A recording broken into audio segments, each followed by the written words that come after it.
अस्सलामुअलैकुम दोस्तों, कैसे हैं आप लोग। हमारी वीडियो पे आने का शुक्रिया। ओमान के कवानीन और नित नई मालूमात जानने के लिए हमारे साथ जुड़े रहिएगा। दोस्तों, आज ओमान की सुप्रीम कमेटी का 24वां इजलास हुआ है, जिसकी तफसीलात आ रही हैं। कुछ तफसीलात जो आई हैं वो मैं आपके साथ शेयर करने लगा हूँ। ये तफसीलात ओमान के एयरपोर्ट्स और फ़्लाइट्स के हवाले से हैं।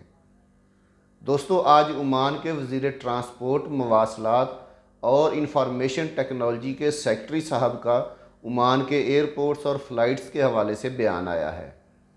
उनका कहना है कि हम हवाई अड्डे या फ़्लाइट्स बंद नहीं कर सकते, क्योंकि ओमान से लोगों का दूसरे ममालिक में जाना आना लगा हुआ है, तो इसलिए हम अपने एयरपोर्ट्स या फ़्लाइट्स नहीं बंद कर सकते।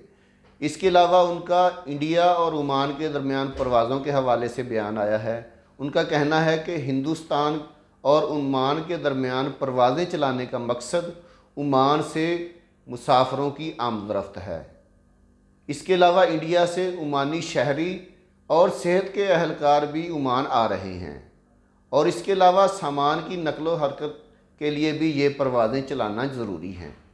तो इसलिए ओमान के वज़ीर ट्रांसपोर्ट मवासलात के सेक्रेटरी साहब ने कहा है कि हम लोग जो है ना, ये परवाज़ें बंद नहीं कर सकते।